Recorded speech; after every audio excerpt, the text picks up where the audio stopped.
I think it sounds quite good, don't you? Apple Crumble Road. Now, he's very young, he's very fit, he's extremely handsome. Actually, I've only just met him. His name is Richard Whiteley. I'm not joking, because here he is, one Mr. Richard Whiteley. Isn't he gorgeous?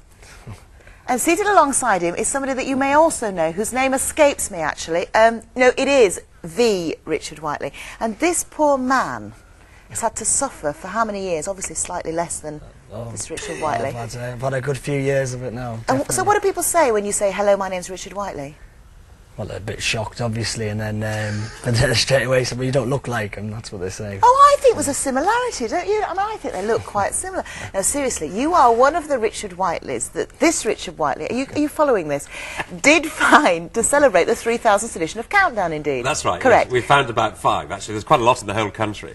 But we found about 5, all great characters, and they're all... Let's just have a look at them, Richard, because I think there is one thing that there is in common here. Oh, really? And I think it is their impeccable dress sense there. Because we've got a football club, we've got a fireman, we've a guy in a long coat, with somebody scratching his bottom, I think, at the end there. And then there's a man in a striped blazer. Oh, no, that's you. Yeah, it was a funny one. Yes, that's right. Gesticulating. I did it one side. The old boy with the golf clubs is hilarious. He drops them, I think, at one point. Yeah. Oh, yeah. bless him. But they're all called Richard Whiteley. And seriously, you did go out to find them to celebrate 3000th. That's right. Yeah, and they're in the little indeed. documentary that's going on tomorrow at 5:25. Now, one problem you've always had, and Yes. I know it's grieved you, I know you've wept over this. What are you going to ask me now? This is dreadful. No, the spelling. Because people forget an E, don't they? Whiteley. I mean, it's an occupational hazard, really, isn't it? Do you find this? That people find this can't all the spell time, it? actually, yeah. It's Yes. either Whitley or...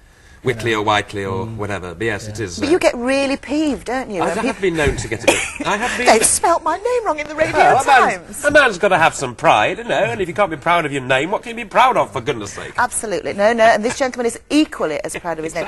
Can you remember the first time people started saying to you when you were on the phone, because you started as a salesman, didn't you, saying, That's right, yeah. are you the Richard Whiteley? That's right. Well, when they would ring up, you know, obviously, then I'd have to, it was a good, like I say, a good icebreaker, and they just didn't... They didn't believe it. Yeah. But as you find that it opens your doors into really, really posh places, you know, like Stringfellows, because I know Peter goes... Peter? That's a lot, pal. Do you know, just for a moment, I forgot your name, Richard Whiteley. I know Richard goes into Peter Stringfellow's club quite a lot. You know, do you find that it opens the veranda at Westminster and that kind of thing? Oh, well, I wouldn't go that far, but certainly it does pave the way, because it's a point of interest, isn't it? So. Well, I want you to have a look at Richard Whiteley sitting next to you a few years ago, in fact, on the very first edition of Countdown, because then you will see, at least in hair colour alone, there is slight similarities. Let's just have a look at him.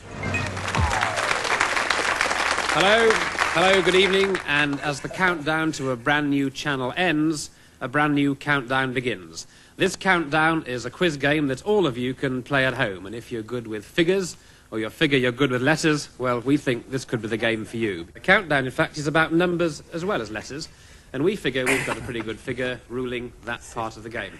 Meet our vital statistician, Carol Vorderman. She's a Cambridge graduate, and she works in computers. Do you know, I have to say, we would recognise you slightly darker haired and... Yes. Well, I was 38 then, and Carol is 40 now, so I was about the same age then as she is now. But I reckon that by the time she's 57, I bet she won't be as good as me. Really? Do you... That's a challenge that I issue. Well, you don't wear little blue Ungaro dresses to awards, do you? No, and I don't go to Stringfellows either. I used to find that the only advantage of being called Richard Whiteley is that you could get a plumber to come at, you know, within a couple of hours. But that didn't even happen. I can't even get a plumber to come. So you don't even get posh invites or no, anything? very... So in fact, there is absolutely no advantage at all to this gentleman. I'm very sorry for him, though, having to labour under the name of Richard Whiteley. And all those other people, they're a terrible cross to bear, being called Richard Whiteley. You know, it's just terrible for them. On 3000. Thank you very much. It all started with Calendar. It was called Calendar Countdown. It all started out of Calendar, and I'm filling it with tears. It was marvellous.